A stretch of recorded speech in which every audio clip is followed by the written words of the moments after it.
I think that's us. I think we're live. We're live. All right. Kia ora, everybody, and welcome to the first collective of 2026. I am Sean Ackland, joined by Paul Barlow. So it's a two-man team to start us off in 2026. Paul, how was your holidays? I haven't actually had a holiday yet. I've been working non-stop since the last time we did one of these. I continue working. I don't get a break until I think the end of March, maybe April. I'm doing a whole bunch of work at the moment with Auckland Council around a series of events that we run over summer. So last weekend I got to work with people like Anika Moa, which was absolutely brilliant. Yesterday I got to work with people like Ray, whose song Toi Tu Te Tiriti did very well during the protest. Absolutely amazing to see him get up on stage because he brings so much energy to what he's doing. But when he turned around and he asked the audience, are we going to change the government in November? And just the crowd went mad. Like, it was absolutely brilliant to see. And then next weekend, I think I'm doing opera for Valentine's Day. So it's awesome. No break for me. No. Yeah. Well, daughter, dad over here, three-year-old at home. So yeah, not like even though teachers are meant to have holidays, which is news. Only bad politicians think teachers actually get holidays during the holidays. No, they don't. They know they're full of shit when they say that. They know they're lying. Yeah, they know. They've been told, because they say it. The teachers will say no, and here's the proof, and then they'll say it anyway because, it's a way to kind of scapegoat teachers, as a way of kind of riling up their ill-informed voter base. So yeah, we're back at school. It is all systems go at the moment, as it is for most schools around the motu, and that very much. We've got, so it's a little bit tricky at the moment, and it's always this way in election years because education is such a political football. You have consecutive governments come in, introduce these new kind of initiatives that teachers have to get their heads around. And if that government lose that election, then there's going to be a whole bunch of other stuff for us to learn. And it's one of the most frustrating things about being a teacher is a lot of the admin that you do in regards to what the ministry hands down, you're told to forget that for whenever the next government comes in. And yeah, it is one of the most frustrating parts of my job because I'm in a middle leadership role at my work, and that's part of having... Under Judith's logic, then you should be on what, 250, 300,000 a year? Yeah. I am on $350,000 a year as a middle management teacher. I drive my Lamborghini to work every day. That makes sense. And the leftover money I have, I am sure to take my family on a trip to some Caribbean island every year.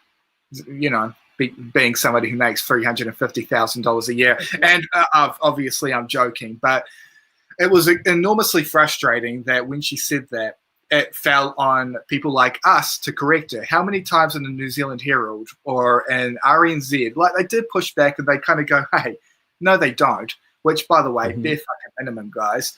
But I just want to kind of put it this way. For a teacher, keep in mind, to be making...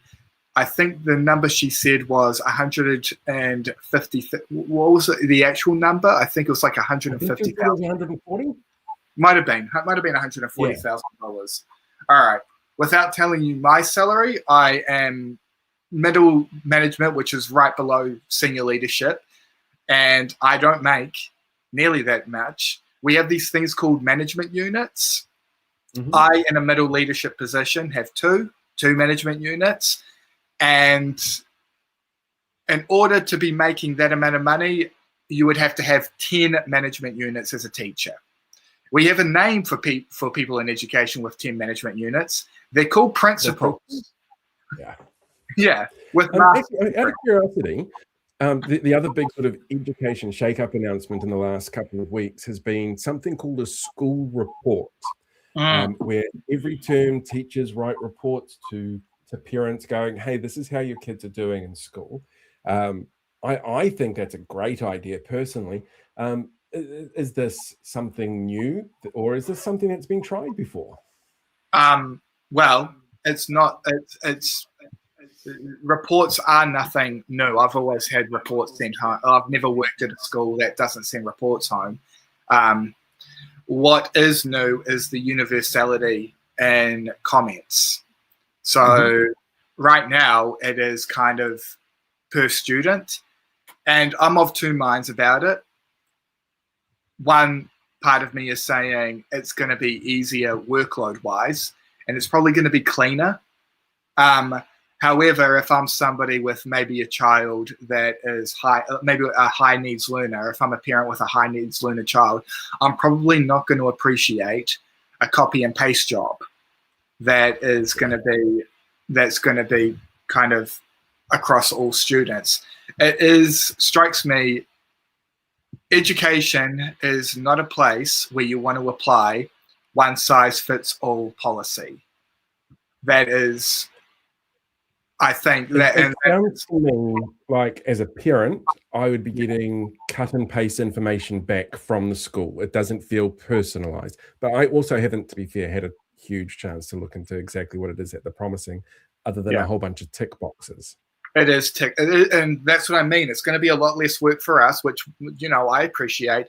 But in terms of efficacy, I don't think parents are going to be winning on this. I don't think students are going to be getting kind of fruitful feedback as well.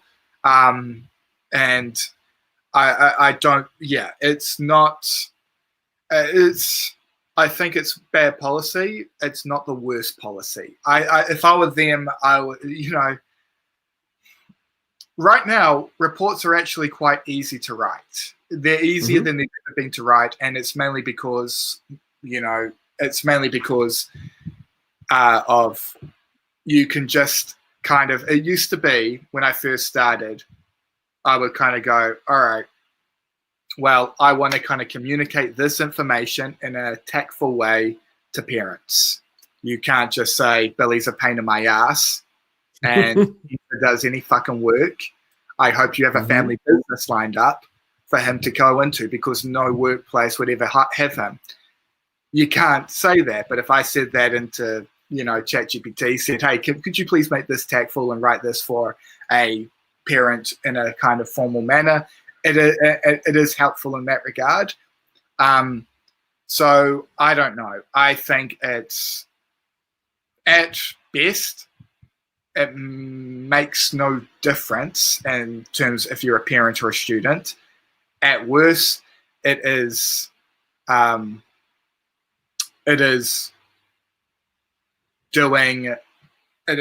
of homogenizing our feedback to students, and that we're not giving specific actual, because like you can have all these tick boxes you like. There are 100 different things that come at you every day, and there's not going to be a tick box for everything. And so, yeah, that's kind of my criticism to it. And also, I don't think we should be rolling out any education policy when you have potentially 1 year left in coalition. I think the time to kind of introduce that policy should be at the beginning of each term. I don't think it should be at the end. So I'm not a fan. I'm not a fan of anything which is part of the parcel. One of the headlines that I saw, I think it was this week, which to me struck me as a little bit racist, was and I honestly can't remember where it came from. It might have been RNZ, about a dip in attendance. Parents being warned about attendance dips around Lunar New Year, which is this month. Obviously a very important time for a lot of Asian students, people who have come over from that part of the world. Is that something that is actually impacting education? You know, kids taking a day or two off for something that's a significant cultural event like that should be making headline? No, of course not. And you've got to kind of consider that a lot of the kids who, usually the students where it's an actual, when it gets to a point where it's an actual burden academically, it's not because they're taking time off to, go on a trip to Europe or to kind of celebrate an event. Usually there are serious problems at home. And if I don't think addressing attendance the issue of attendance begins with, let's try and, let's target students for, celebrating religious events. If you want, listen, this is easy. If you want students to be showing up to school, well, maybe you need to kind of incentivize them to do so. We had a really good school lunch program once upon a time. Mm-hmm. And when we introduced that school lunch program, there was a material spike in attendance. And these are the facts. And when we got rid of that dipped again. Now, rightly or wrongly, these are the facts. So I think if you're going to if you want to address attendance, you need to address material conditions of students who are below the poverty line. And that's, what do I know? I don't. What do I know? I was never a reality TV producer. I know. I was never behind the camera of such prestige TV efforts such as Piha Rescue and Animal Control. So what do I know? That's just what you need to be in the industry these days is to be making reality TV. It's a bare minimum. And one of the things that we used to do growing up in the Waikato was field days. Every year on field days, you lose a ton of kids because it's farming communities, So, dad and mama take you down, we'll do a day at the field days. And the attendance on the Friday would always be absolutely abysmal because parents are like, you don't want to go on the Saturday because everyone's really busy. We'll take the kids out on the Friday. Most schools in the region started implementing a teachers only day on the Friday. Yeah. Because what is the point of fighting that? Because your parents are still going to take the kids out of the school. Didn't seem to cause any issues, didn't seem to have any problems with it. And the field days are still going as strong as ever, but they're national supporters. So I suppose that's not such a big problem for them. Yeah, there it is. There it is. It is problematic, very problematic. Speaking of national, they have given us a date in November for the election. I know Jordan's on his way in. He's flicked us a message just going, he's a little bit running around a bit crazy at the moment, having almost lost his voice, but he will be here. So I'm going to hit him up about this as well when he gets here. But I'm really curious about your perspective on this date, because there's a lot of issues happening around that time. I know with tertiary education, is it similar with sort of those 18-year-olds who are at the tail end of secondary education, or your own experience? That date is what do you feel about I want to make a point here. I want to make a point, and I don't think you're going to argue with me on this, and I don't think anybody in the comments is going to argue with me on this as well. If National lose this election, it will be because young people showed up to vote. Mm-hmm. Yeah. Now, if you are I want you guys to think back to when you were 18. I want you to think back to those NCEA, maybe if you're old enough, School C exams. I want you to get into your head at that time. Do you is voting on your mind? No, perhaps not even for the more politically engaged students, let alone the students who aren't politically engaged.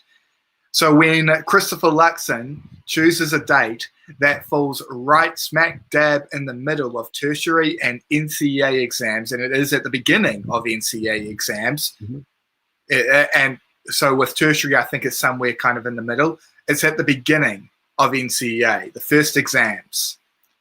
These kids are not going to have voting on their mind. They're going to have their exams on the mind, and to be honest, kind of rightfully so, because these are really high stakes. This is a really high stakes period for these kids, and the government, call me a conspiracy theorist, the government choosing that date, which I think is later than usual. Historically, it's always been around October period, right? Under Labour, it's tended to be October. for the last couple. It was early in, I think, 2002. Helen Clark called it, I think it was June, July in 2002. Yeah, and what we've seen with John Key, he was always a little bit later and pushed it back towards the end of October, the beginning of November. Yeah, so we're seeing it pattern out. Yeah.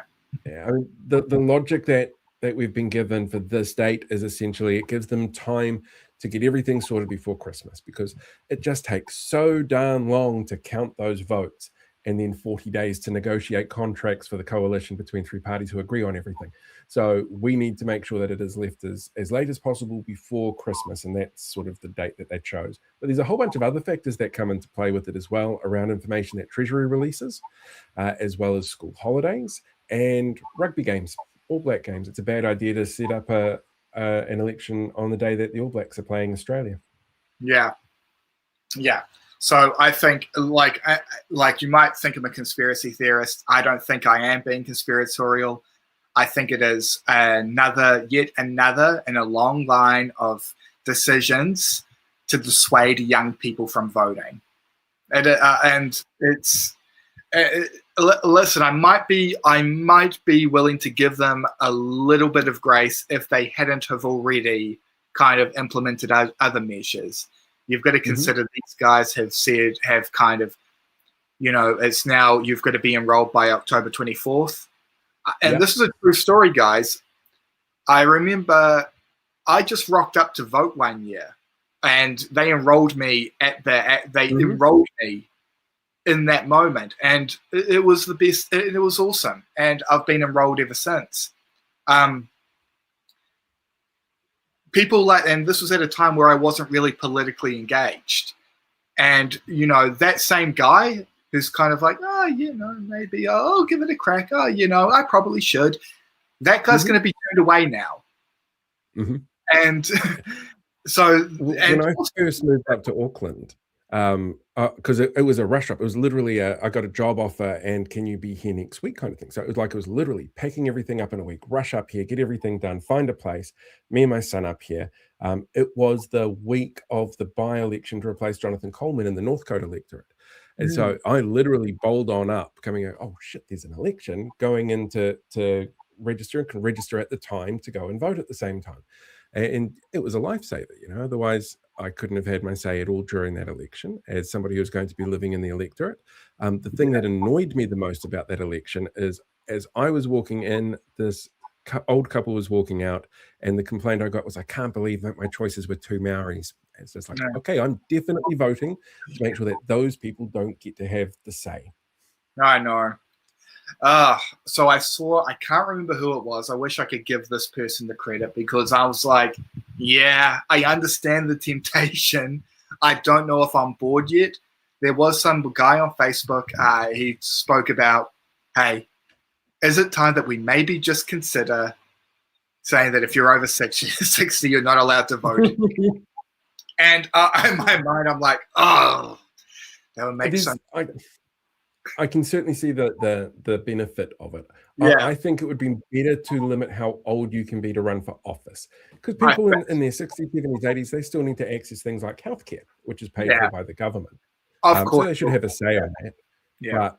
But if you look at, we have at least one 80-year-old in Parliament at the moment who maybe shouldn't be there, because he's clearly very susceptible to online conspiracy theories that he reads on Twitter. He had apparently a bit of a meltdown tonight trying to defend the free speech platform that makes objectionable material around children. So, really? So that's maybe should be an age limit. Yeah, that's a lovely little.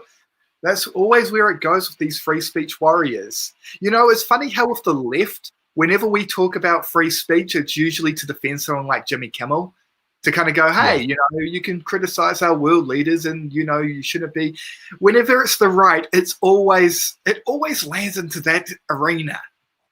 Every single time. I think the Free Speech Union actually does this really well. Like they are really good at personifying. We're going to give you the worst person possible and say it's about free speech.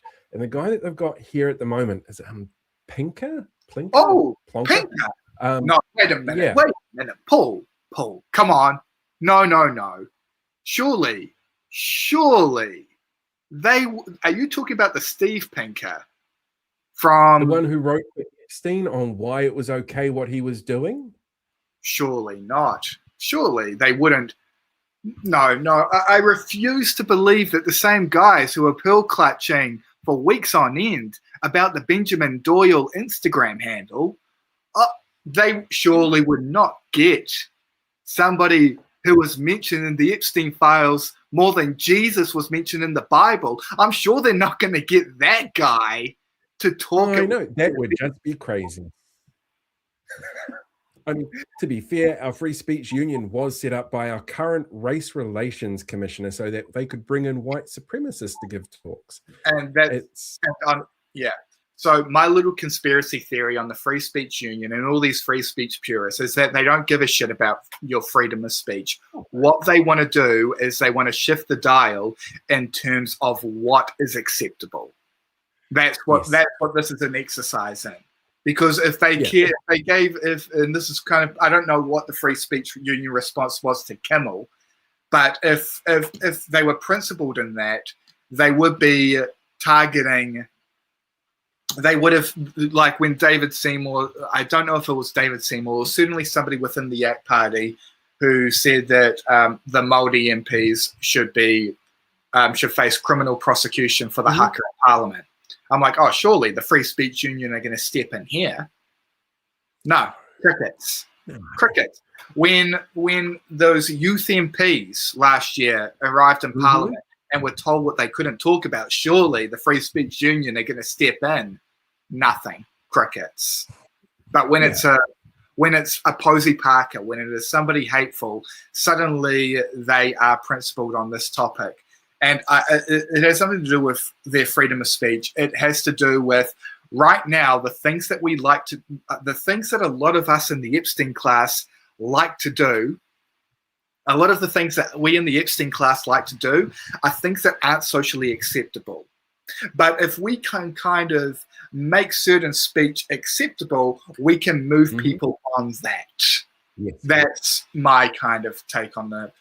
And I'm not limiting it to that kind of behavior, but certainly there is some real I think if the past month has showed you anything, there is some truly degenerative actions happening within that movement. And I'm not talking about the right-wing movement. I'm talking into that kind of neoliberal technocrat movement that certain right-wing figures fall into. So, yeah. That's I'm kind of curious what you think they're going to be doing this year. And it's an election year.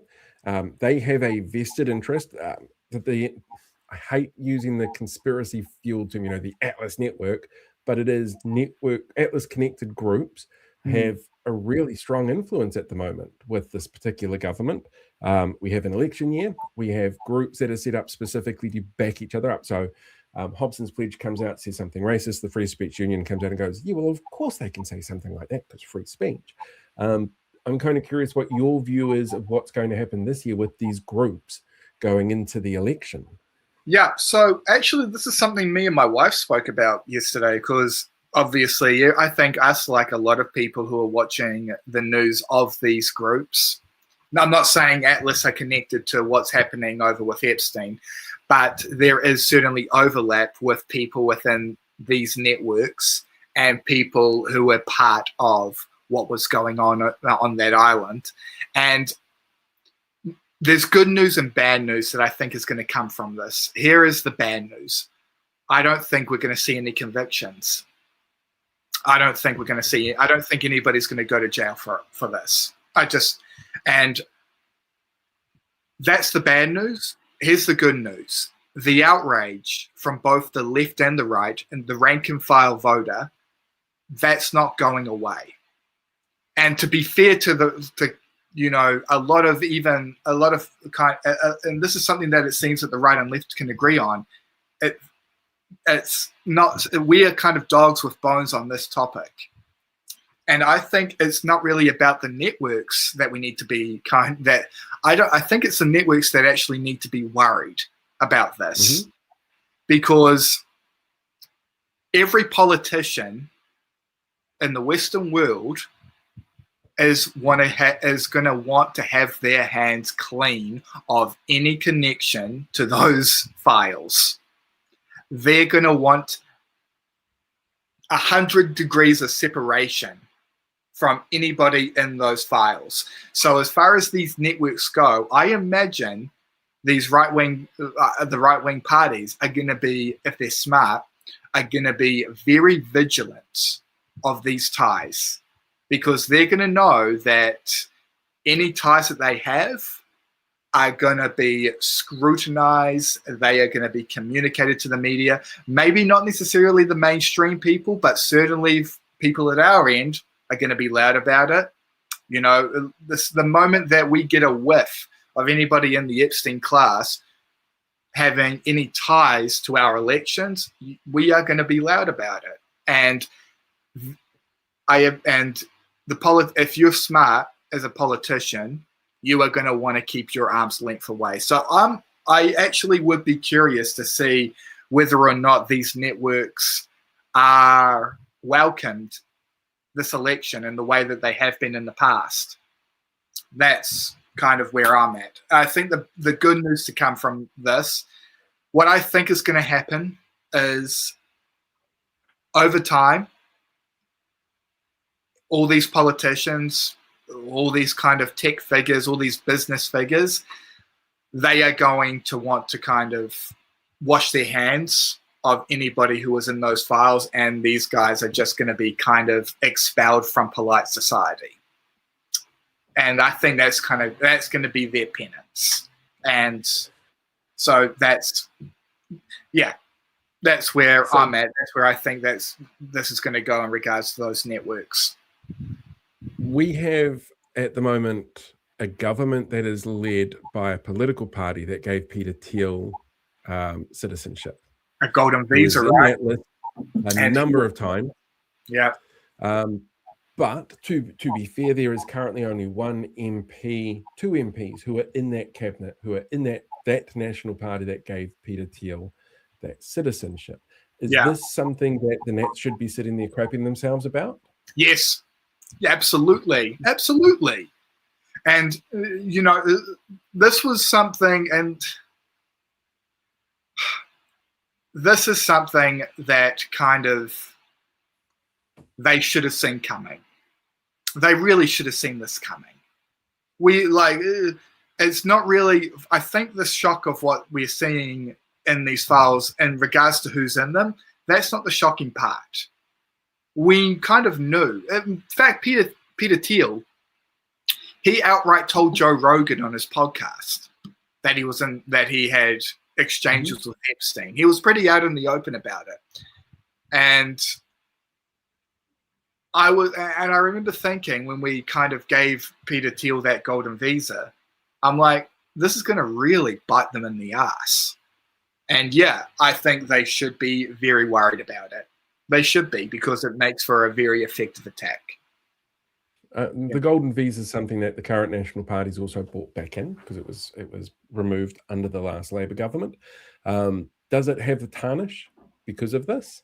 Yes, I think so. Yeah, because aside from, you've got to consider, what are these golden visas being used for? A lot of them are overseas billionaires who, because their companies have destroyed their own country's environment and are close to leaving them rotting into polluted wastelands, they need to use our country as an underground bunker. That's what a lot of these guys are using their golden visas for. They're using them to buy up, to, create little homes in New Zealand. And, there's a real kind of malevolence behind this policy that I think also belies the fact that this national government, as Pat would say, is not your grandfather's national government. I see Christopher Luxon different to the way I've viewed past national leaders. I forget the name of the industry. What is the name of that industry where people go into like a struggling company and break it apart, sell it for parts? Oh, shit. I know what you mean, but yeah, my brain is like completely fried. I might just Google it quickly because it was Mitt Romney. That was what that was.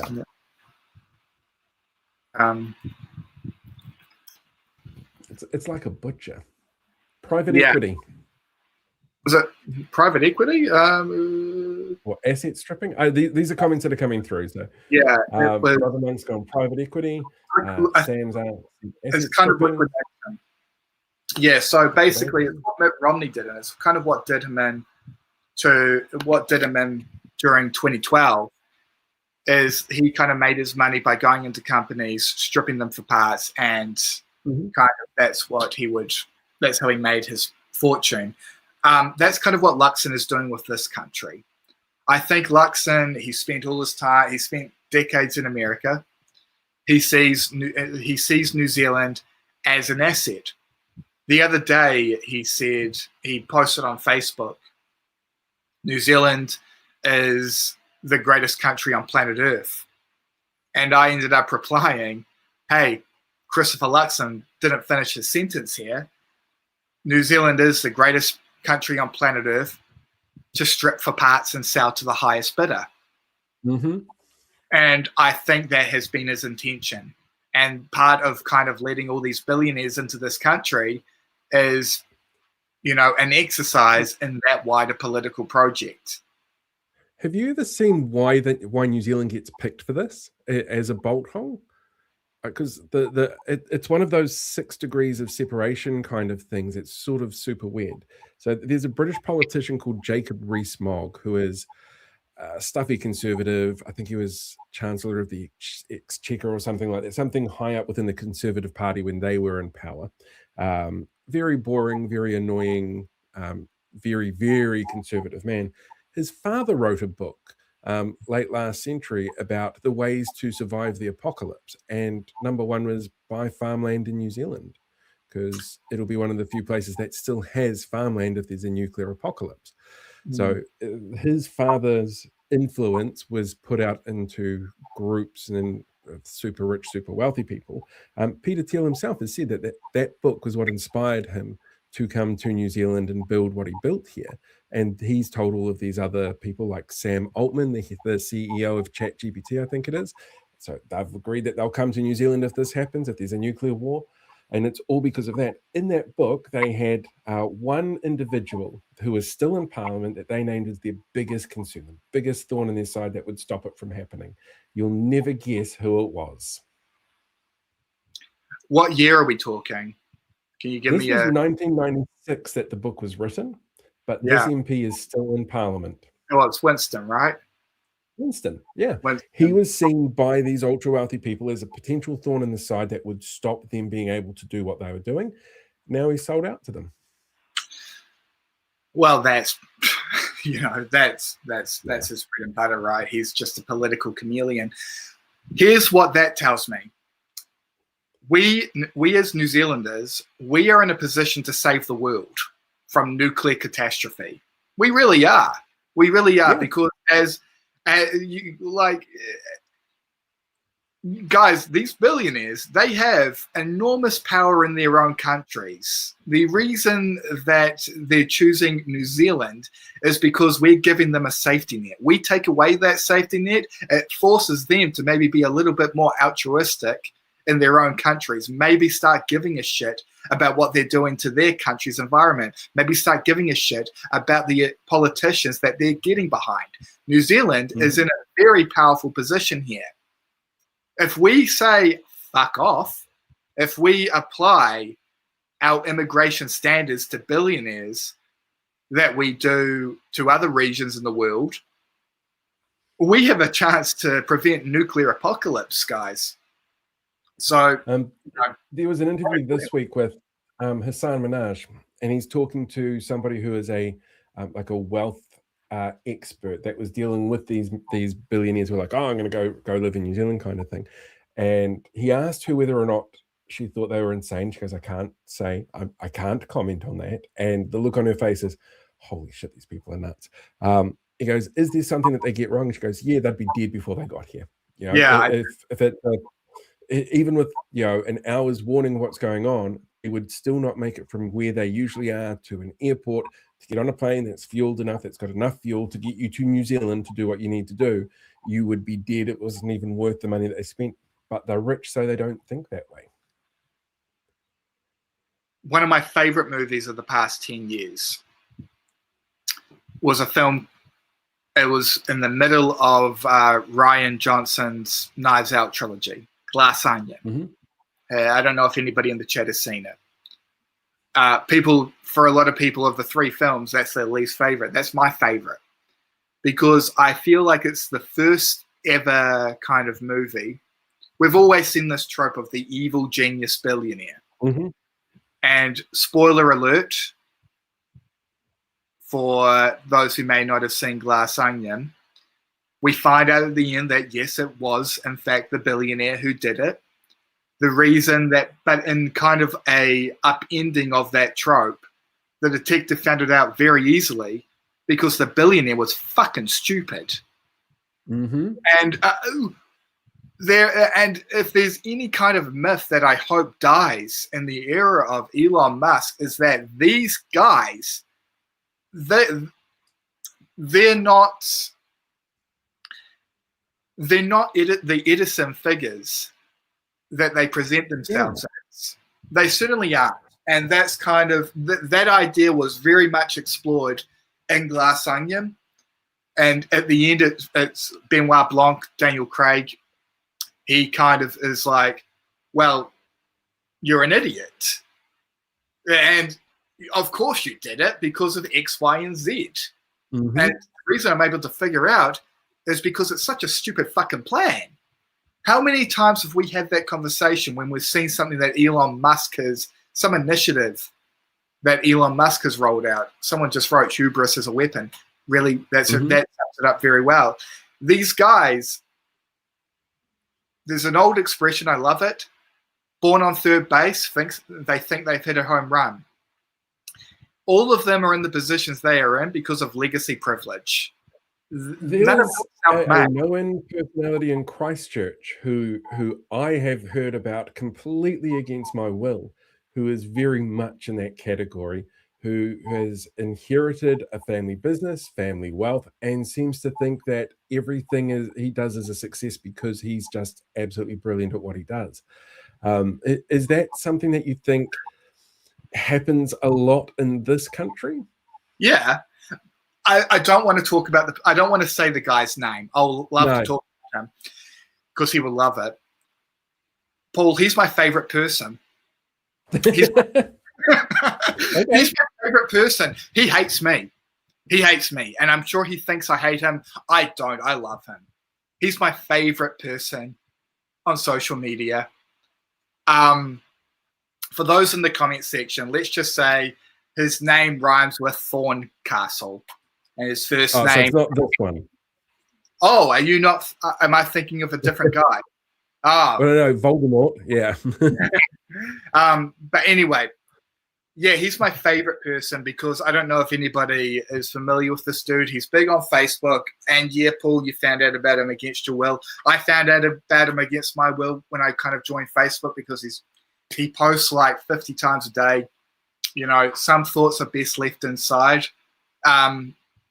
Is it that old Abraham Lincoln saying, it's best to not show the world you're an idiot? Whoops.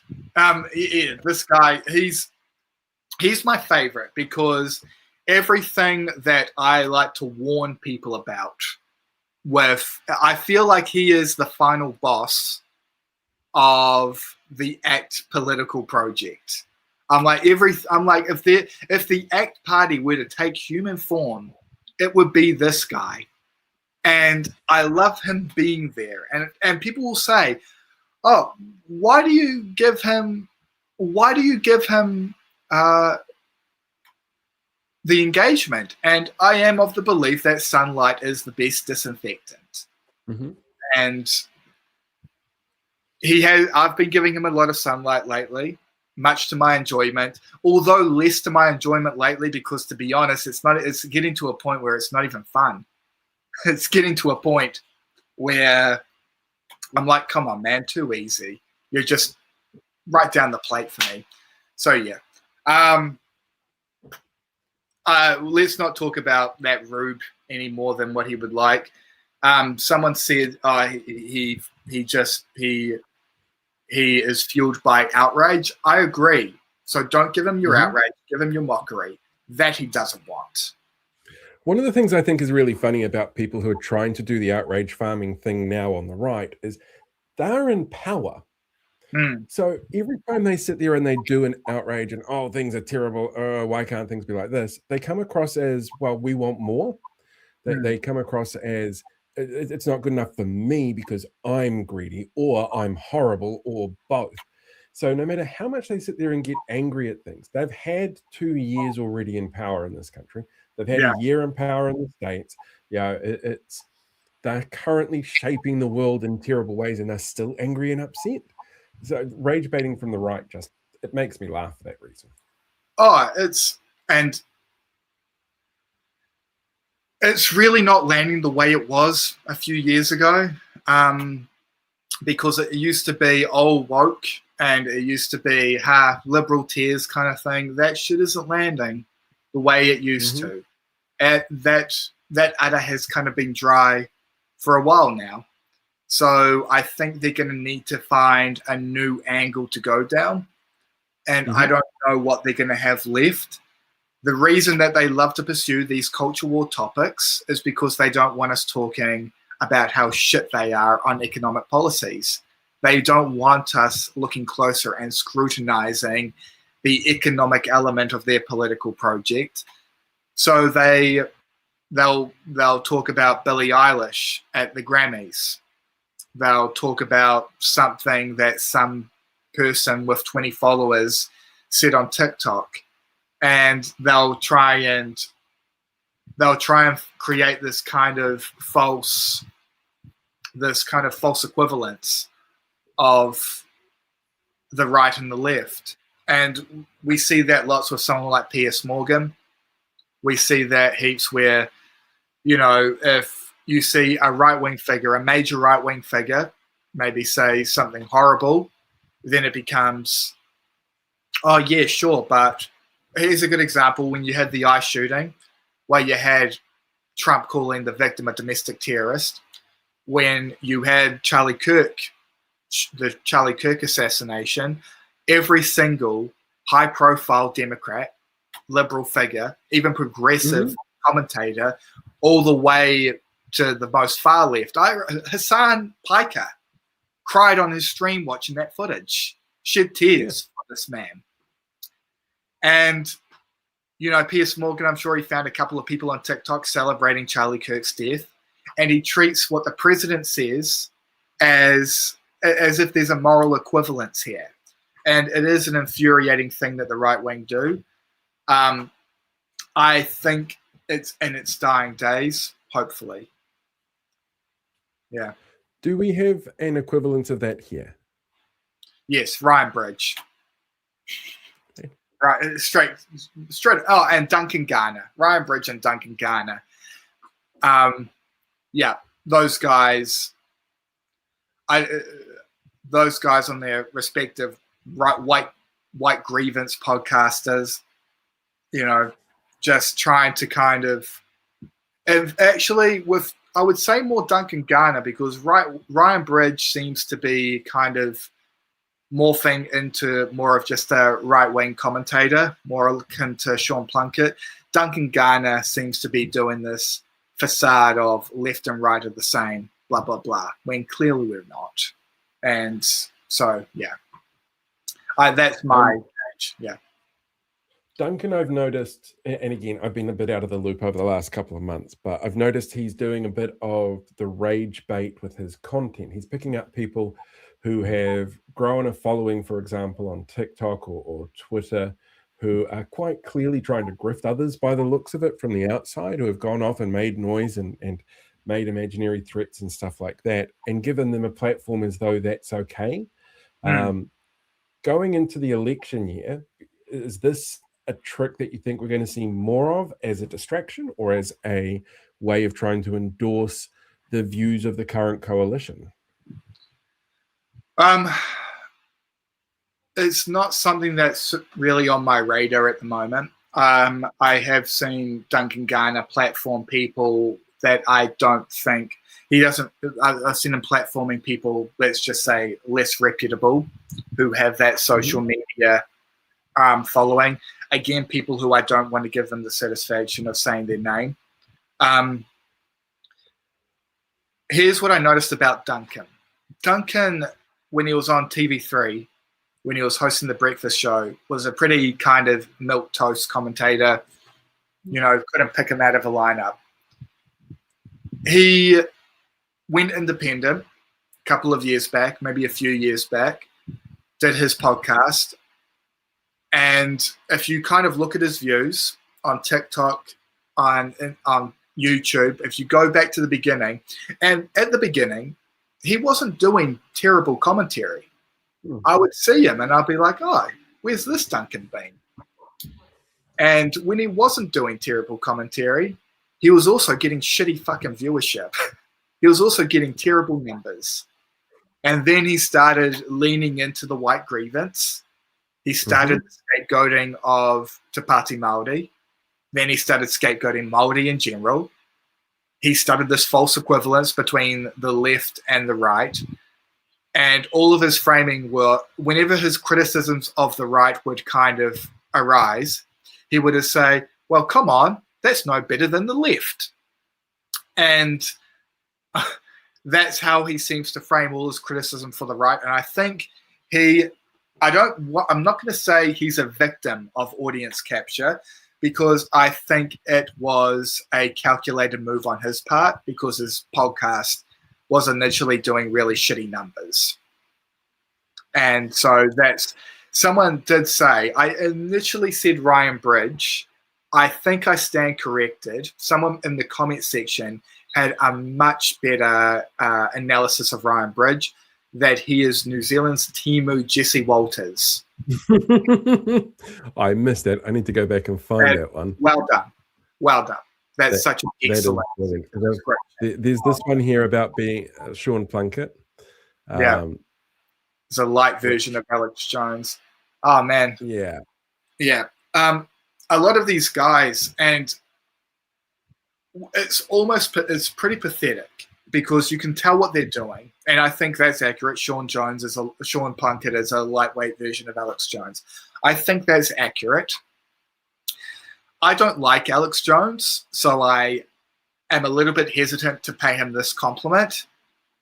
But the man is captivating.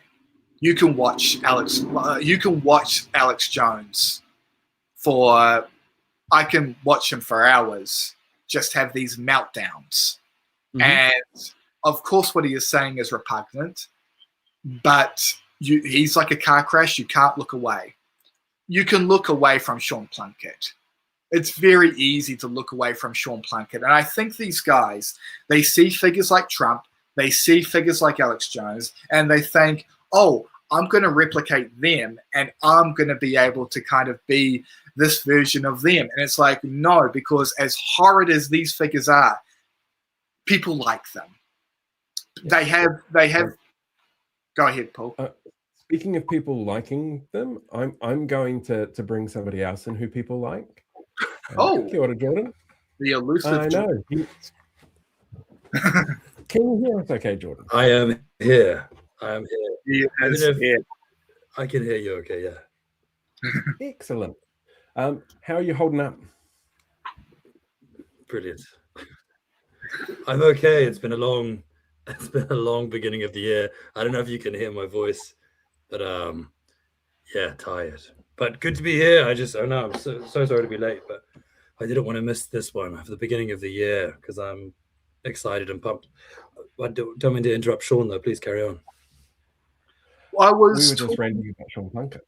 I was just ranting about Sean Plunkett. So you came in, you got me while I'm hot.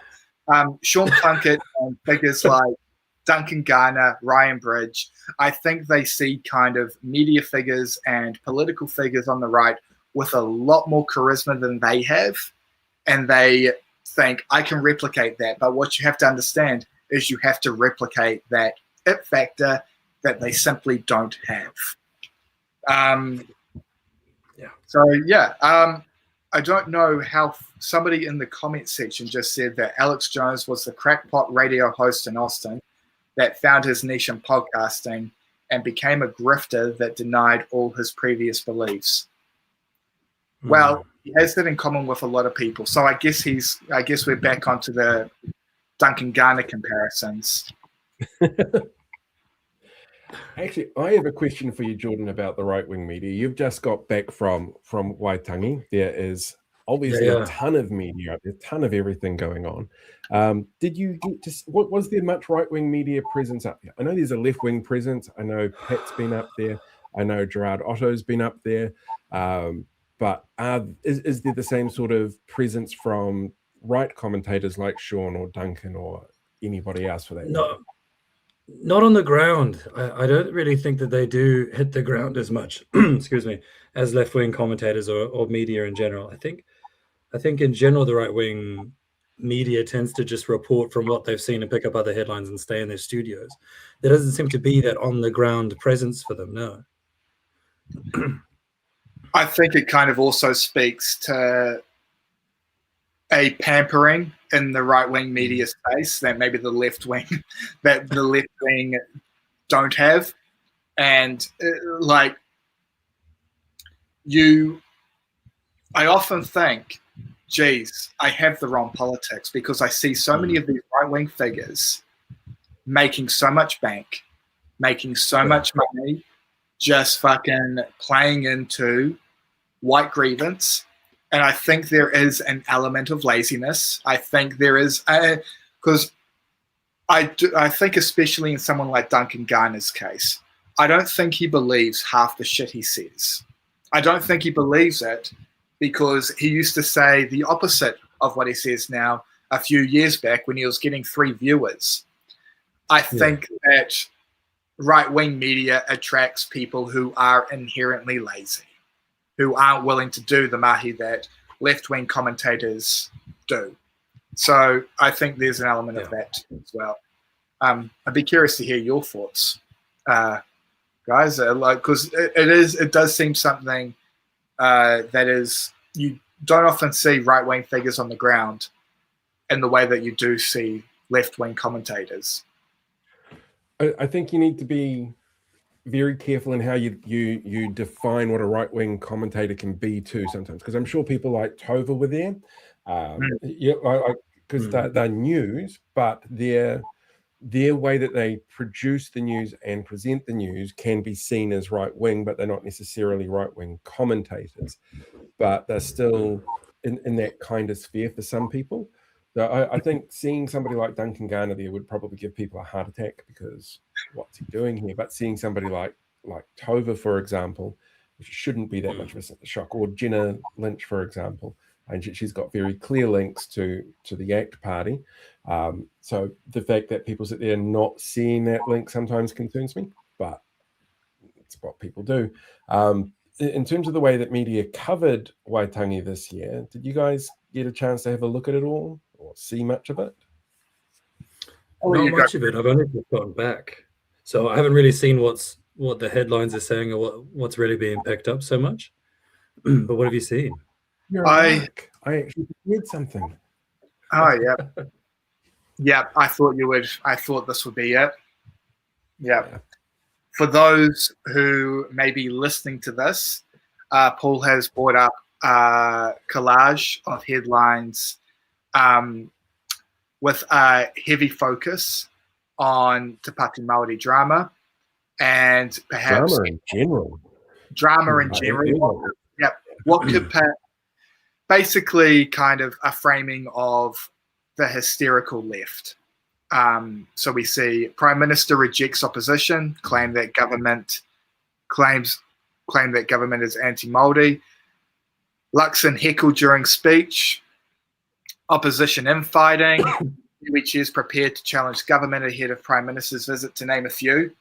So, yep. I was going to speak to this. It did seem like they were looking for, because if you were there, Jordan, you'd be able to tell us. It seemed like a pretty comparatively compared to years past, quite maybe more chill. Yeah. Yeah. It was almost disappointingly chill.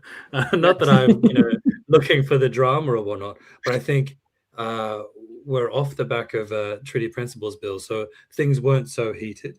There wasn't that big movement that was happening at the same time, and also a part of that will be political fatigue in the public as well, where people are just wanting to take a bit of a break. People know that it's an election year and it's going to get quite punchy. But no, if you look at these headlines and compare it to what was actually happening on the ground, it was sausage sizzles and people jumping in the waka and, people doing art projects together, kids running around having fun. The politicians themselves, even just walking around the markets, well, some of them walking around the markets and enjoying themselves, meeting people face to face and talking to them and enjoying themselves. So these headlines are yeah, really focusing on a small part of it. Yeah, I would imagine there is one of those small parts that I would like to make a mountain out of a molehill on, however. And that was David Seymour being heckled. Oh, yeah. That is something I want to kind of speak about because I have a theory on this. And David Seymour was booed at the event, to the surprise of nobody, for countless reasons, be it his rolling out of the Treaty Principles Bill, trying to kind of calling for the banning of hangi at voting booths, trying to persuade Māori from voting, countless reasons. I've got a theory on it. I think David Seymour knew he was going to be booed. I think kind of like the wrestling people that he kind of wanted to be at that event. I think his audience wasn't the people who were in front of him. His audience were his own supporters. And I think that's what his speech was towards. I saw it as kind of an exercise in trolling. He wanted and an exercise in inviting boos. And I was watching it. I'm like, this guy is just like a wrestling heel. He's like the bad guy coming out, talking smack about the city he's in, talking about the people, making fun of the lady in the wide dress in the front row. That's kind of what he was kind of doing, the political version of that. I'd be curious to hear what your guys' thoughts are on David Seymour's speech and his subsequent booing. So I think it was Glenn McConnell from Stuff who actually started off after Seymour's speech going, I think Seymour wanted a reaction and he didn't get as much of one as he thought. That's why he did a press stand-up straight away. And that's what both Stuff and RNZ ran with as well. It was like Seymour gives press stand-up after being booed because it gives him the headlines. RNZ, I think it was... No, Stuff also did an interview with somebody who had one of the conches there that was blowing that while Seymour was talking. And the question that they asked her was, why are you doing it? He goes, because he's a dick. I don't want to listen to him. And it's like, that's perfect. I wish we could all do that. Yeah.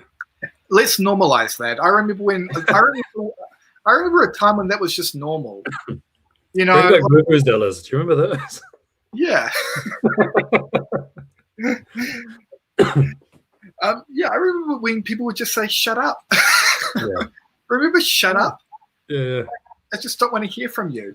I do think that's it, though. Like, as much as I say that I was almost disappointed at how calm things were, I think Seymour was more so. I mean, Seymour and ACT have really set themselves up in such a way where they are only as relevant as the thing that, as the other side of it. So it's almost kind of like Te Pāti Māori and ACT the whole way up have kept each other at relevant points, one-upping each other constantly.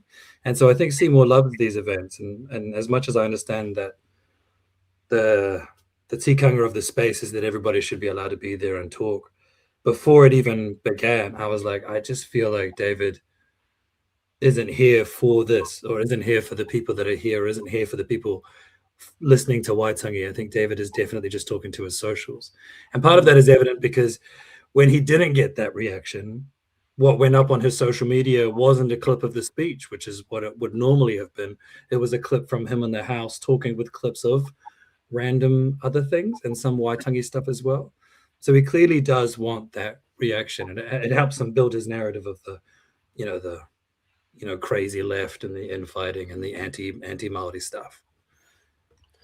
When you compare that to Winston, do you get that same impression? Because Winston got up there and was very grumpy at people heckling him, and then he turned around and, young whippersnappers can't pronounce a word in Te Reo Māori, but he's still sitting there going, this isn't a place for politics. You're here to listen to me, a politician who's been politicking for 50 years. Do you think that Winston's walking into it with the same attitude as Seymour, or is Winston there for other reasons? Winston's kind of a funny one because I think his tactic isn't working as good as it used to. I'm finding more and more people, there's always been a charm, and even me on the left, and I really don't like Winston myself, I understand that there is a charm to Winston and the way that he works the crowd, you could say. But I'm finding more and more so people are actually getting tired of it.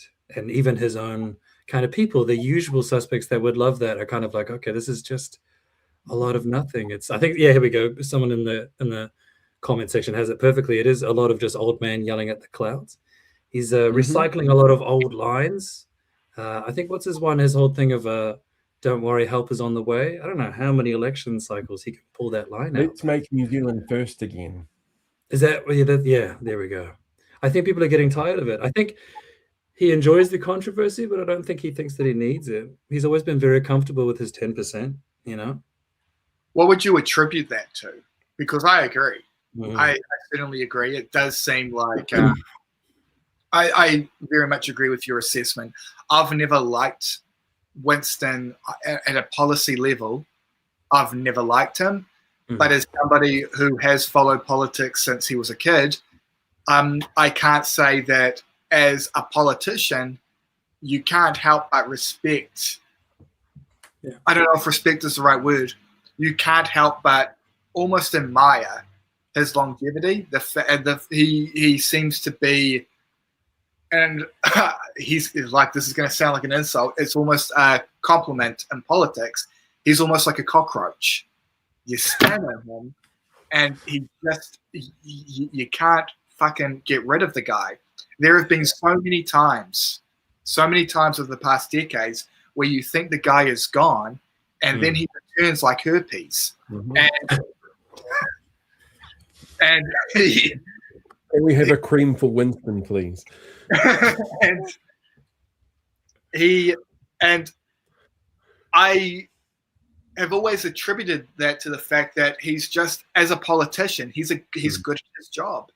Yeah. And it does feel like lately there does seem to be something missing. And I don't know if it's from him or from us. I would be curious to know what your gauge is, Jordan.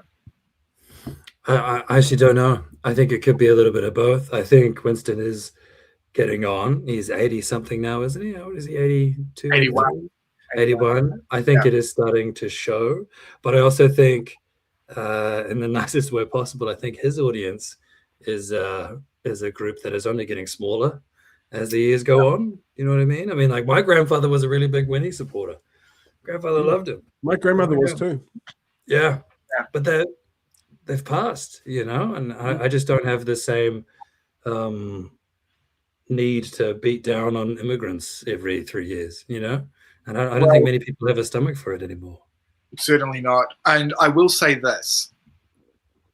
I think there is going to be a place, and I'm not necessarily talking about the immigrant part of New Zealand First, but in terms of what New Zealand First used to kind of represent, because they used to be the party for the elderly.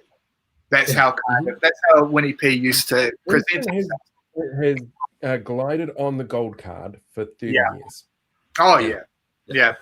That has done a lot of heavy lifting for Winston Peters. They vote. Yeah. Yeah, they vote. And, they vote.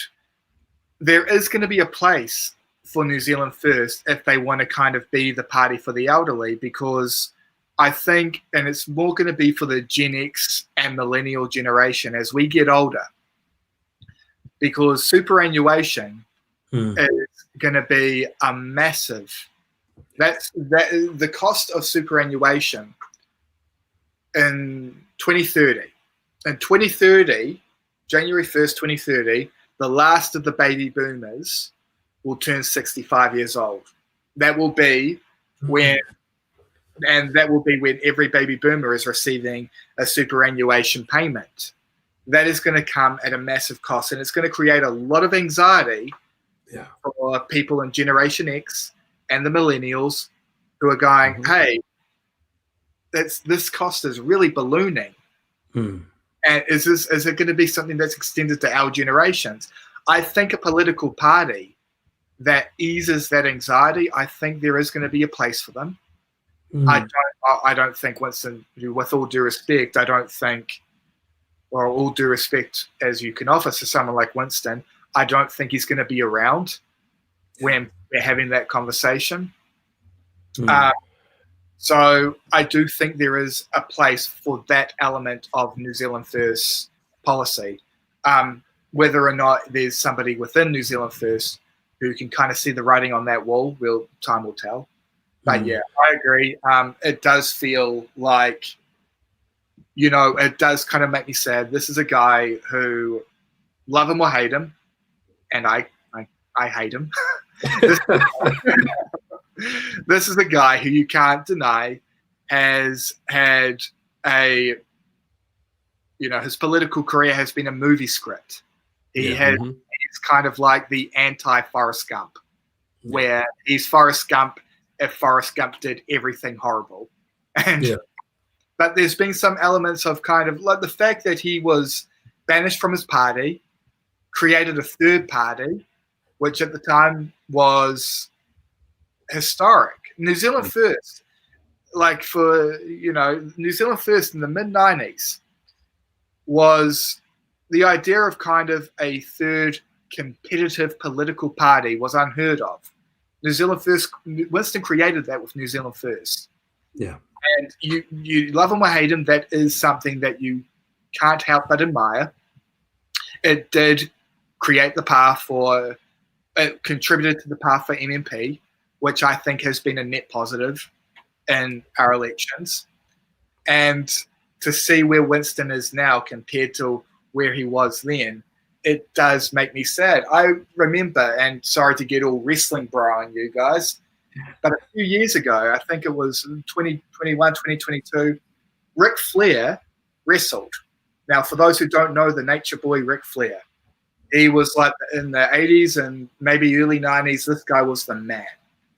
He was wrestling at 76 years old. And you see him wrestle that last match, and you're shaking your head. You're worrying for his health, and you're thinking, geez, this is what people are going to remember you for. They're not going to remember you for all the great things you did. They're going to remember, it brings to mind Winston, because people like Paul, people aren't going to remember Winston for the gold card. They're not going to remember him for the gold card. They're not going to remember him for his achievements with making New Zealand First in the mid-90s a competitive third party. We're not going to remember him for that. You have to be really dialed in to know what he did. Do you know what people are going to remember? People are going to remember him standing before the UN and representing New Zealand as one of the only countries to not recognize Palestine as a state. Yeah. They remember him as a guy who was deputy prime minister for, I think, I don't know what the actual number is, but for 25 of the past 30 years, he's been prime minister. They're going to remember him as a guy who talked about everything he wanted to do while also being second in power for most of that time. That's what they're going to remember him for. And they're going to remember. I think that's one of my favorite bits of research data from last month. Well, I think it was RNZ that did it with their research poll. New Zealand First voters are the ones who feel that they are the most negatively impacted by this coalition's policies and actions, and the most likely to vote for New Zealand First still, because they think that's the party that's going to bring change. And to me, it's just like a little kid touching the stove over and over again, no matter how hot it is. But they keep going back because it's always doing the same thing. I've got to pose a tricky question for you then. In 2023, New Zealand First candidates, as insane as some of them were running around telling voters that they were centrist, that New Zealand First is still a centrist party. We hate anybody of colour, and Indigenous people can go screw themselves, but we're centrist. Top claims to be a centrist party. Hmm. Are they a better alternative for 2026 voters if somebody wants a centrist party than New Zealand First? You're opening up a can of worms here, Paul. I'll let Jordan go first. I'll let Jordan go first. I'd be curious to hear your thoughts on this. I'm still investigating. Or is there another option here? In terms of the first question about whether or not Top is a better alternative to NZ First, I really don't know, guys. I'm really lost on this one. I've been watching a lot of the things that they've put up. They feel kind of contradictory. I'm not a big fan of anybody that says that they're proudly centrist. That to me just says they want to be in power, or like, what do you stand for then? I just don't have time for it. And I'm also concerned about where people seem to think the center is these days, because it feels like the center seems weirdly over to the right a little bit more. The center is right. Let's be real. Right wing. If you're a centrist in 2025, you're right wing. Yeah. You're a John Keane, Mitt Romney. You're in that crowd. You are a rhino. That's what you are. Like when we have gotten to a point where we are shooting people in the streets in the US. Like, you're getting to that fascist point. If you're in the center of that, you're right wing. I don't know what to tell you. I don't know. I was about to say 2 minds. I'm of like 15 minds in regards to Top. I think, Jordan, you're right when you say that we don't know what they stand for. I'm going to let you in on my gauge on Top. I don't think they know what they stand for yet. Yeah. I think here's my theory on Top. I think they're waiting for National or Labour, one of them. I think they're waiting for them to offer a sweetheart deal for an electorate the way that National did for David Seymour. And they kind of did that in the last election as well, didn't they, with Ralph Manji and Christchurch? That's you should do it. Labour should do it. Why won't Labour do it? I'm sure they'll do it any day now, and it never happened. Yeah. So what I think right now, we don't know whether or not they're centre left, centre right. I think it depends on who chooses them, if they get chosen at all. And I can't help. This is a dicey kind of conversation to have, and it's one that we kind of need to tread carefully on, because I want to kind of make this point clear from the outset. The idea of a Te Pāti Māori, of an Indigenous party, I want to see in Parliament. I want to see that. Yeah. I would love a coalition where Labour, the Greens, and Te Pāti Māori can form a coalition and form a cohesive electable government. And electable is the key word there. Yeah. I do worry that if the left coalition lose this year, it will be because I think that the turmoil in Te Pāti Māori would have, I'm not going to say be a big contributor, but certainly would be, I think a conversation needs to be had. I'm almost wondering if, almost as an insurance policy, if Labour were to kind of offer Top the kind of sweetheart deal that National offers David Seymour, just as an insurance policy. And I know, and I'm almost not sold on my own kind of pitch here, weirdly enough, because there are a lot of people who say, hey, we don't know anything about Top. Yeah. They're proven. Apparently there is a lot of kind of inner turmoil, the kind of sensible centrist, what they try to present isn't necessarily what happens behind the scenes. And you guys are right. I think it is a conversation worth exploring, because if Te Pāti Māori are not in a state to kind of have the negotiations that we want to have, New Zealand First is the alternative. And from what I've seen from Top, I think I would rather Top than New Zealand First. I would rather Te Pāti Māori than both of them. But Te Pāti Māori really need to get their proverbial together and to avoid that. Well, what would be important for me as a voter would be to know Top's stance on Te Tiriti o Waitangi and where it stands in our constitution, where they think it should feature and shouldn't feature, or how much of it should. But I just feel like there's a severe lack of information around that. And as a New Zealander, as a voter, I really fucking care about that treaty. That's a big deal to me.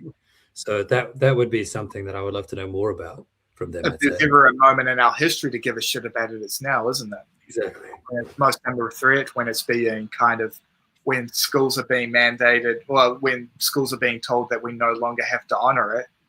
Like what like when I say that, like sometimes you hear things and you kind of report on things, but then when you say the sentence out loud, you're like, what the fuck is going on? And that is, that is understandable. And Top I haven't heard Top say anything about it. And again, I think it kind of comes down to them kind of playing their kind of keeping their cards hidden, because for them it's kind of coming down to, it's a case of, if we want to be appealing to the right wing, we don't want any paper trail of us supporting policies that are antithetical to what they stand for. Yeah. Not saying it's right. It isn't. I'm saying that's probably what they're thinking. But it's I think it's a conversation that needs to be had. Is it too early for any of the parties really to give us the full gamut of policies though? And it's only February. We're 10 months out from the election. We've got time to learn a little bit about the parties and the policies. Labor's been really good at coming out early and giving us actually a raft of policies. We haven't actually seen that from any of the other parties so far, with a huge raft of policy points. Are we judging too quickly when it comes to something like Top versus New Zealand First for people who think they're centrist? Which is my judgment. No, my judgment's reserved. That's where I am. I'm just like, I would love to know more about them. But I think in order for me to know more about them, I feel like they need to know more about them. It doesn't feel like there's a clear through line message with the party other than we're proudly centrist, which feels purposely vague perhaps, so they can kind of float around, gauge the public over the next coming months and then roll stuff out. Maybe that's their play. So quietly reserved on that. But yeah. One of the things I do like about Top, though, is that I have not once heard any of their candidates or anything from their organisation that is vehemently hateful. New Zealand First is really big on their anti-trans stuff. Winston has a long history of being anti-rainbow. Here in Tamaki, it's Pride Month. It's the kind of thing that people often forget, because the same-sex marriage law was 15 years ago, I think. Civil unions was close to 20 years. The legalization of homosexuality is coming up 40 years. So it's Winston's voted against all of those when he's been in power. I don't think he got to vote against same-sex marriage. I think New Zealand First was out at the time. But there's nothing hateful that I've seen from Top in that respect. Have they? I don't know what their history in the previous. I don't really pay too much attention to them in 2023, 2022. Was there anything in there that stood out to you if you were following them? I did. I was following them at that time. Not to say I was supporting them, but I was kind of keeping tabs on them. Something that I found, something that kind of was underreported. It was in the news for like a couple of days and then went. And I thought it was really, really interesting. It was when, I don't know if you guys, the kind of like, when around election time, people are kind of encouraged to take a kind of survey of policy positions that they support. And then it will kind of tell you, hey, this is the party that you should be voting for this coming election. And when they showed where most people were at in regards to that, Top, I think, was fourth. Top was as high as fourth. And that told me, okay, in 2023, at least, there is a place for Top when you consider policy demographics. So what I would kind of almost describe Top in that last election would almost be social libertarian, kind of to the left economically, very clearly to the left economically of National. to the right of Labour economically. In terms of kind of cultural and social policy, they were libertarian, kind of like, you know, the libertarian attitude of live your life. That was my gauge. And I think there is a place for that when you look at kind of voter makeup. A lot of people do identify in that in terms of the policy. We haven't seen that really. There was a big focus on making housing affordable in 2023. With the housing thing is what I remember, and I think that's the most common positive thing that I heard was that they had understandable and reasonable, which are two pretty good words, housing policy and housing ideas. And at that time, housing was everything, right? That was kind of our main topic, was the cost of housing and renting. Are they still that? What are they now? I have not heard any of that. Very accurate. They're nothing. Like, I don't mean to. I think they're trying to reinvent themselves a bit. I think right now they're kind of trying to see where the wind is blowing. I feel it seems to me that they probably think they're the prettiest girl at the ball, waiting to see who's willing to dance with them. And whoever chooses them first, that's the route they're kind of going to go down. They're almost kind of like a modern day United Future. I kind of see them as. And I think in regards to their policy, it depends on who's going to choose them. And here's where we kind of need to get realistic. I think eventually, especially as we see Te Pāti Māori and New Zealand First numbers continue to dwindle, I think eventually they are going to find themselves in Parliament, and it's going to be through somebody offering them a sweetheart deal. Whether it be National or Labour, I think it comes down to who offers it first. I don't think Labour is very good at those kind of deals. Because if they were, they would be actively in Epsom and Tamaki as electorate saying, bite your tongue, vote National. Yeah. Because there's no way they're ever going to win those. But if they want to cock block ACT, those are the two electorates they should be telling their voters to hit National up for. So are you saying take Labour candidates out of Epsom? Yeah, Epsom and Tamaki. Because that's David Seymour and Brooke Van Velden. What we saw in the local body elections was ACT candidates got into those areas on local boards. So there are people who are going to vote ACT no matter what. National comes in and goes, well, we're here because we should, but, you know, vote ACT or whatever. Give us the party vote for the candidate. The left need to basically sit there and go, right, bite your tongue and vote National, because it is the lesser of the evils when it comes to who could possibly win this seat. I know. What was that? Sorry. I was just going to say that does bring me to a question that I have for Jordan. Jordan, do you think Labour have an integrity problem and that they have too much of it? Too much integrity? Too much integrity. Because the horror. What Paul's describing, I would say, is politically quite shrewd. And it's shrewd, I would say, is not a word that you really kind of associate with left-wing parties. Because what Paul is describing could be a positive path for Labour because it cock blocks that, for lack of a better phrase. What do you say? I actually don't know. I'm going to be honest. An integrity problem. They have too much. I don't know. I feel like it's too early to say at the moment. I feel like we're hot off the Waitangi. I'd like to be able to hear more from the parties once the year actually begins, once Parliament and government actually begins. But otherwise, no, I actually don't know. That's a great question, though, because I've never heard it put that way. That's what I'm here for. Right. We've been at this for a little while now, so I'm going to bring up the final sticky question for you both to get your perspective on this. There's great stuff in the comments, by the way. There's been some brilliant stuff coming through in the comments, actually. It's brilliant. Best audience. Yeah. Our commenters are wicked smart. It's so refreshing. Yeah, I know. Party votes, absolutely. Party votes are important. Yeah. There's some brilliant stuff here. And there has actually been a couple of comments, people going, I think I'm missing something. And I think that's because if you're watching it on one platform, you don't get the comments from the other platforms come through. So if you're watching this on Twitch, you're not going to get the YouTube comments. There's ongoing issue with StreamYard that we use for streaming that it disconnects from Facebook. So I think there might be some issues with that as well, but absolutely brilliant comments. Best audience out there. So sticky question. This one was given to me by a very old school stalwart of the Green Party. I've been a Green Party supporter since the 1996 election. The evidence-led approach to issues with a focus on environment really speaks to me.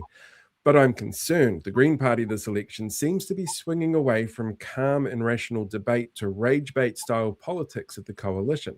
I'm concerned that if the Greens, the party known for anti-violence stances, are seen to be getting angry, the media will use that to frame the party as divisive, to give the coalition a look of competence. Is this something we should be concerned with this election? Who wants to tackle it first? A small bit of that, I'll just say, is that I think a lot of the perception of that rage baitiness and divisiveness comes from the media's the way that they're portraying the Green Party as well. A lot of it will also be how they're portraying themselves, but I think it will always look a lot worse in the media for us, as we've shown with the news articles about Waitangi. I just mentioned that. Yeah, this is something I've got very strong opinions about. And so I think something needs to kind of, I would like to kind of start from this point. The media will use that to frame the party as divisive. And this is something that I would like to see. And I think this is kind of like something that I would like to see more of from the Green Party, is that we need to be way less gun shy when it comes to the media. I think that people in the Green Party, we do take an approach of caution that I do think it gets to a point where your own messaging gets lost, and there is, and it's actually justifiable, and I get it. I get it with the Green MPs, that they might be a little bit kind of worried about kicking the hornet's nest, so to speak, when it comes to the media, because of the way that the media portrayed the Benjamin Doyle story. You've got to consider Benjamin Doyle's political career was ruined over nothing. Yeah. Over a raunchy Instagram handle. And I want to make that to kind of illustrate my point here. Chat. My old Hotmail address used to be Sackmaster69.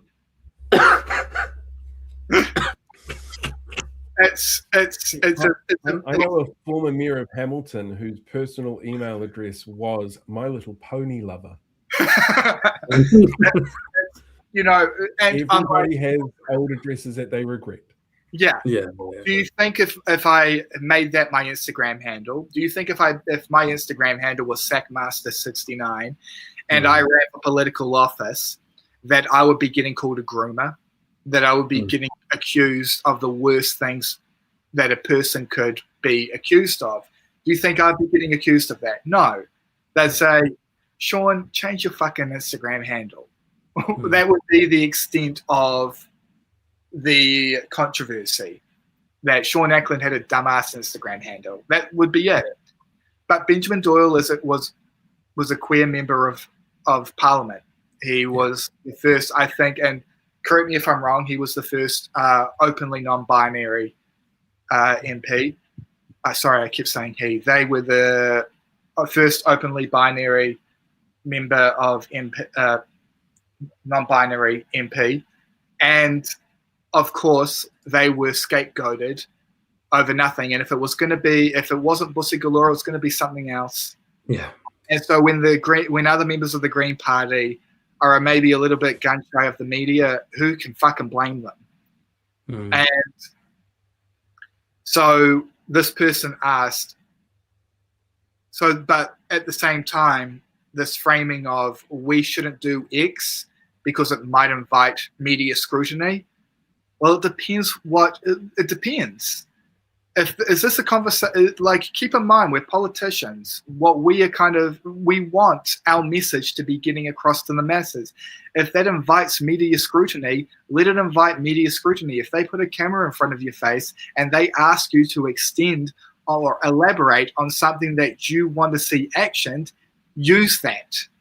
And like, the media are going to media. And we aren't here to worry about what Ryan Bridge is going to frame. We're not worried about that. You should be like, we kind of give too much reverence. I feel like in 2026, we're giving the media, the mainstream media, far too much reverence. These guys don't have the reach that I think a lot of MPs think they have. They don't have the influence that they had back in the 90s, with all due respect to this person asking the question. So I think, and also I feel like I am an authority to speak to this because I get angry. I don't know if anybody is familiar with my content. I get angry. Do you want to know why I get angry? Because anger is an appropriate reaction to the shit that these guys are trying to push through. Yes.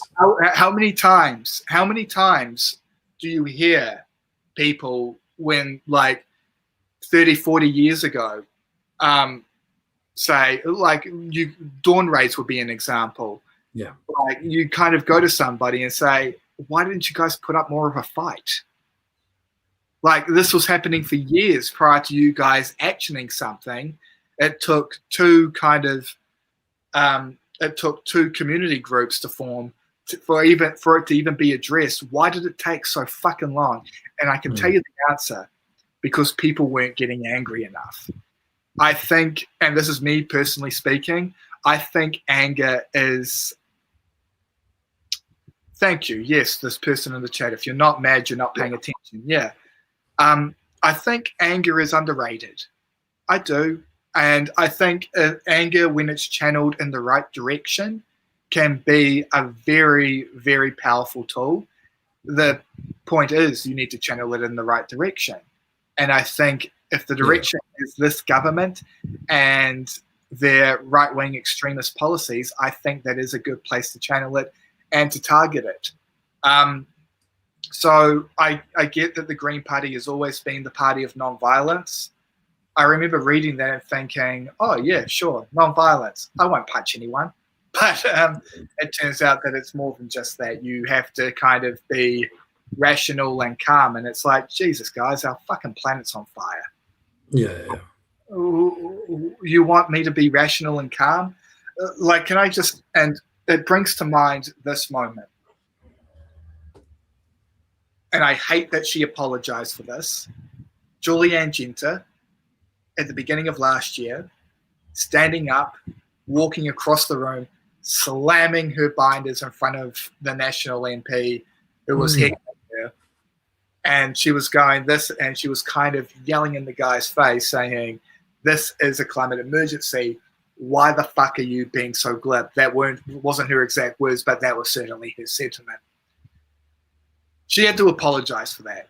I kind of hate that she apologized, because when I saw that footage, it was like I was watching a Warriors game. I stood up and went, yeah, motherfucker. I was kind of like getting all hood westy on at my television. And I think, and to be honest, as it pertains to the Green Party, I think we need to do more to be a little bit. I think we need to be a little bit more mongrel. There is urgency here. And in times of urgency, yes, that does evoke strong emotions. And I don't think we should hide away from those emotions. And we certainly shouldn't hide we shouldn't kind of hide or play the ball with those emotions, because we're worried about what fucking Ryan Bridge is going to think. Yeah. I think there's also selective checking of MPs as well. I always feel really bad for all of our women MPs as well, because they have to do so much less to be depicted as being angry. And I'm just like, oh, fuck it. Just as a voter, I'm actually really stoked to see people get passionate about giving it shit. Chloe doesn't have to do much. And then immediately, especially Winston will do it. All our media, other MPs on the other side will instantly depict Chloe or Marama as being just raging women. Whereas they can just like, Shane Jones can harp on about this in the woke lip, and just gets let off with it. And I'm just like, man, if woke demonic MPs did egg half beaters. this. Yeah. I heard a rant that Shane did about demonic fucking egg beaters, and the headlines were like, "Oh, Shane's being Shane again." It's like, come on. Yeah. And also, I don't know if you guys, maybe Paul, you would have been more tapped into this. Didn't Winston Peters hit John Banks during a parliament debate? There was a brief moment when that happened. Yeah. We've had a punch up. We've had 2 men punch up in there, I'm pretty sure. Yeah. Yeah, it's happened a bunch. How many women have had a punch up? Maybe we should start praising some of the rage a little bit more. Maybe we don't do that enough. Maybe we should highlight some of the rage that we appreciate in Parliament. Yeah. Has anybody here, and this is I'm including the chat, has anybody seen a film from the mid-70s called Network? Sidney I'm as mad as hell and I can't take it anymore. There it is. I'm mad as hell and I'm not going to take it anymore. For those who have not seen the film Network, I think it's on Amazon. If you have that, watch it. It's from Sidney Lumet. He directed 12 Angry Men, Dog Day Afternoon. It's a classic. It's about a newsman who just has had enough. He stands up mid-broadcast. And basically, if you've seen the Sean Ackland Rage video, that was Sean Ackland Rage videos 50 years ago. It was him standing up saying all the things that are fucking wrong and him kind of leaning into the anger and hoping that the person watching gets angry as well. Because when you're angry, you fucking act. Yeah. Let's go through some of the comments about this, see what the chat has to say. So just on that, sorry, can I just point out on that comment there that I just read in the thing? I don't think enough. I think there's a large group of non-voters that are non-voters because they feel disillusioned by Parliament and government in general. And I think some of that comes from a lack of understanding of how government works. And one thing I want more people to know is that one of the rules of Parliament in that house is that you're not allowed to call someone a liar. And so, because I got angry until I learned that was a rule, and I see other people get angry. They're like, why don't we just say that he's lying? Why don't we just say that? And I'm like, we can't. That's like a rule that exists in Parliament. If more people knew that, I think they would understand why certain MPs have to be clever with what they've said.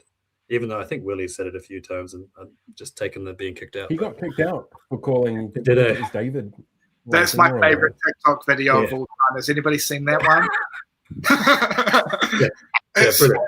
I don't know who's doing Willie's socials, but fuck, whoever's doing that deserves a raise. Like Willie's reply was good too, I think, because the speaker told him off and said, "You're not allowed to say that," and he said, "Well, it's in the context of what we're talking about. I'm giving a message from the Hikoi." So he was saying that it was from them. That's what they wanted to say in the House, and it's the House of Representatives. So I appreciate that, but I don't think people know you're not allowed to say it. The cutaway was just superb. So it basically was Willie saying what Jordan just said, and then it was him just walking. The cutaway, him walking into his office. Well, kicked out again, and kind of. It's my favorite. Right. There's like a pause that, like, if you kind of screenshot him, the face that he's making walking out the door. I'm like, I know that student. That student who walks the student who walks into the dean's office going, kicked out again.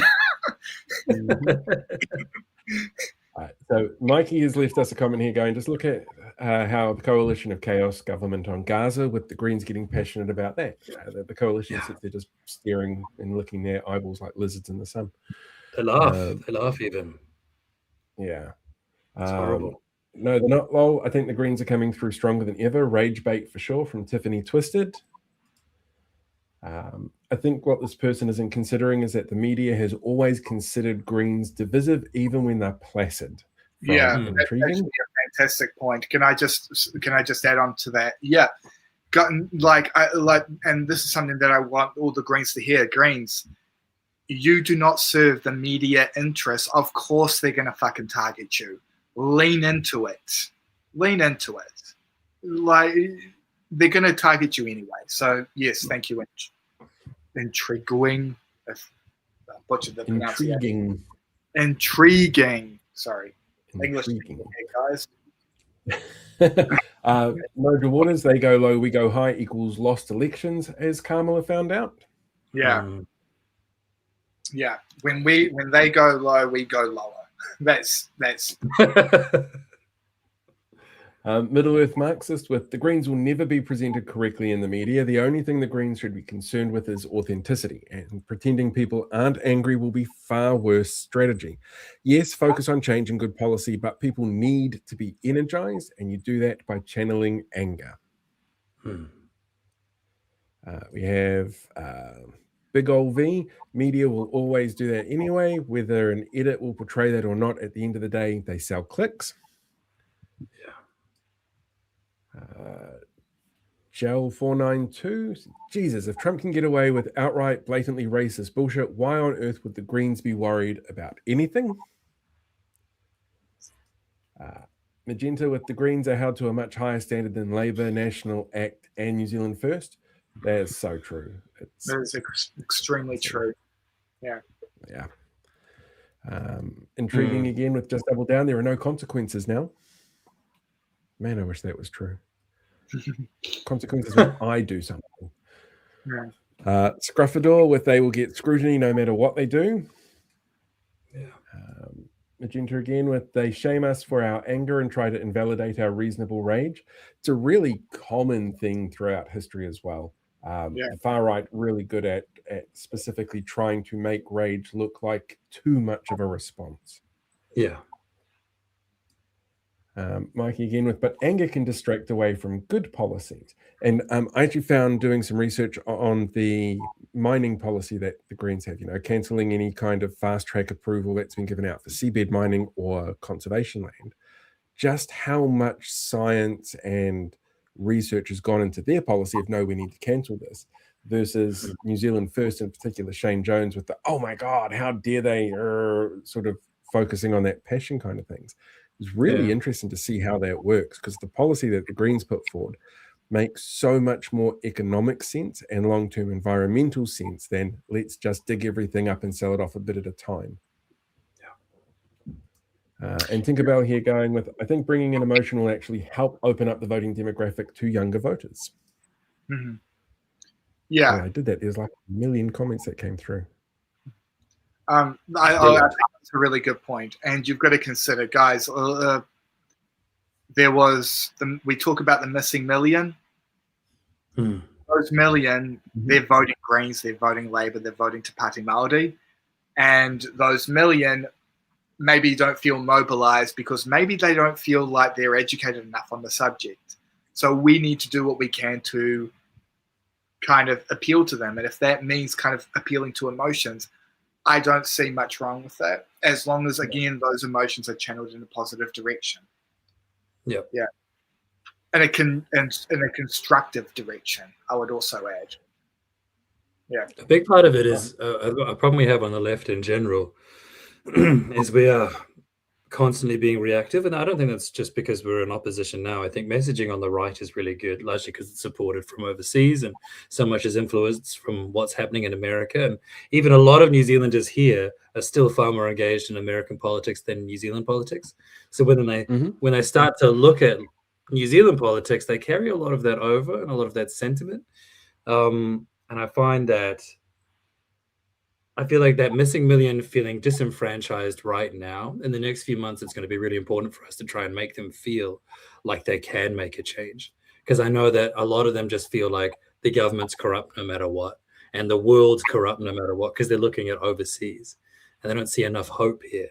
So going forward, even with my messaging, I know I can be quite doom and gloom because I am fucking angry at the government, but I'm hoping I can provide or try and highlight as a whole some of that hope that there is for us, and try and get that missing million engaged again and understanding that actually we can make decisions for you now, and it's not going to be America.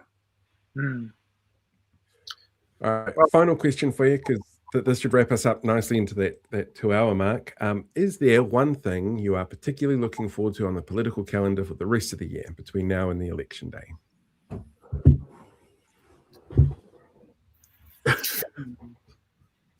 Something I just want to positive. vote. We both recoiled. I just want to vote now. I'm ready to vote. Yeah. No, on the calendar. I don't know if I'm looking forward to it, but something that I am going to be curious about is so we talk about I've spoken about how, if National win, it's going to be because this happened. If Labour win, this is going to be because this happened. Here's what I think is really going to happen. Like, if National wins, it is going to be because I think the difference is going to be the people that would have shown up during that non-enrollment period that they cut off. Yeah.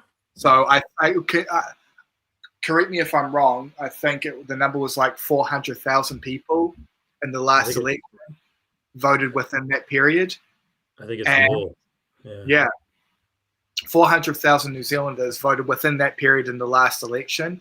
I think it was like 100,000 were same-day enrollments. Yeah. National, if they win, are not going to win by 100,000 votes. It's going to be close.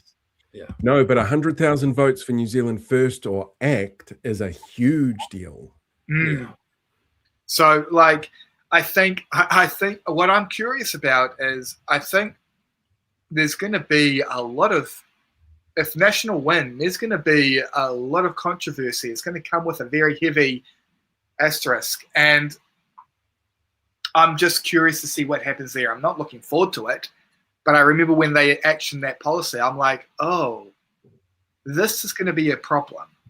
Yeah. It's going to be a problem for the left because it's disenfranchising our votes.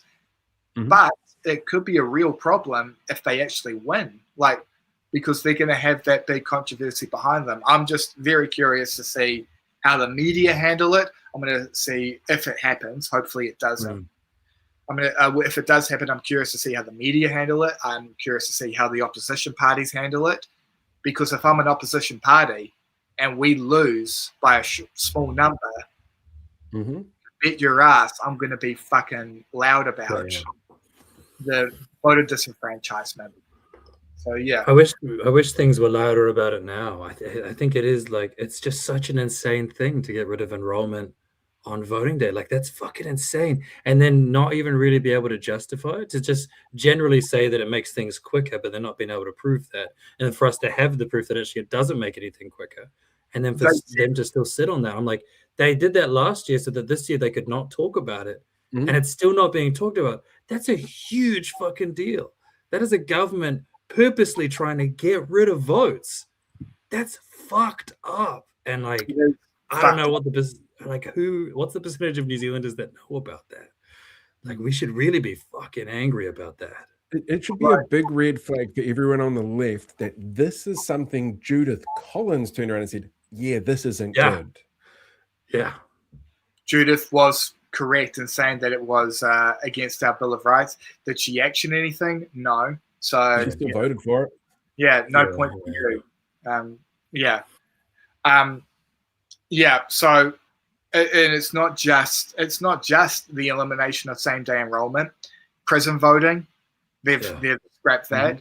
They're eliminating incentives for voting. You can't serve food at voting stations. You can't do anything to invite kind of potential new voters. They're doing everything they possibly can. We talked earlier before you got onto the call, Jordan, about how they've chosen an election date that lands right in the middle of exams. Yeah, I saw that. It's going to be preoccupied. Like, this speaks to a very, very established pattern.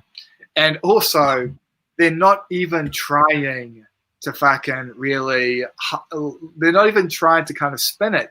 The best they came up with was, well, last election, it took 3 weeks to decide the winner. It's like, yeah, because you guys took 3 weeks to fucking negotiate. We knew who was winning the election. The Electoral Commission gave in 2023 at the start of the year was met to the day when it came to the results. So there was no actual delay other than what Winston and Chris and David were sitting there going, well, this is all the fault of them because they're taking too long. We were told months in advance the exact schedule, and it was met. Yeah. So, for everybody in the chat, make sure that every kind of apathetic voter, every apathetic, I won't say apathetic person, but somebody who might not be politically dialed in, it's your job to make sure they are dialed in. Your job this year is to make them give a shit. And I'm going to do something that may seem odd here, being a left-wing commentator.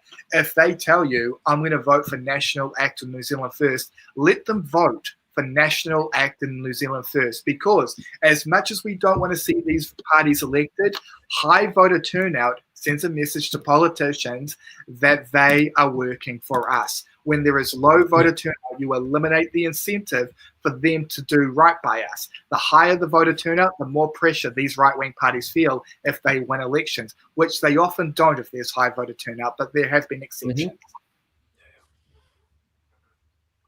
I guess in terms of things looking forward to, I guess this year's budget will be interesting. It will be. Yes, because there's a lot to justify that has gone absolute fucking south. And it looks like what can they take away this year to pay for their tax cuts? It was, I mean, how much we've had pay equity taken away. Yeah. Payments for disabled. Yeah. And I don't think the conversation has had enough in terms of their cuts about the repercussions for private businesses. We have seen, like Wellington, Jordan is a ghost town. Like I was there a few months ago, and it made me really sad to see nobody in the streets. And like you've got to consider, just because you cut public service jobs and like public sector programs, they see repercussions in the private sector, because public service workers still use private businesses. When they don't have disposable income, the private businesses suffer. They close their doors, many of them have, especially in the hospitality sector. Yeah. So, you're not just cutting from the public sector; you're cutting profit as well from private enterprise. Yeah, I would like to see the left kind of speak more to that, to the repercussions that have happened for private businesses. Because there's still a lot of New Zealand business owners who think that National are their friend, especially small mum and pop businesses. They think, oh well, National does right by us because they're the business party. I'm like, guys, you can't serve overseas corporate interests and local Kiwi businesses. You can't serve both masters. Simply can't be done.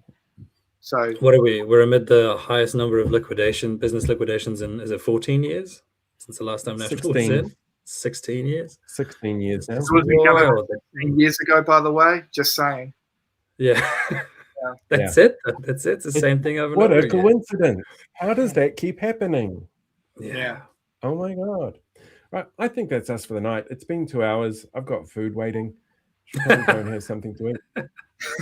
It's been too engaging to go. Just want to give a quick shout out to the chat, and also a quick apology for missing the past few ones of these. I'm looking forward to them going forward this year in New Zealand. But this chat is amazing, and I wish I got to read some of these comments on other platforms, because it's very encouraging. So if we can all mobilize each other, work on getting that enrollment up, and then work on getting that voting up. I do. It is something that I like to echo. And I think it's fair to say there is a lot of overlap with all of our respective followers on social media. I truly believe we've got the best followers in New Zealand.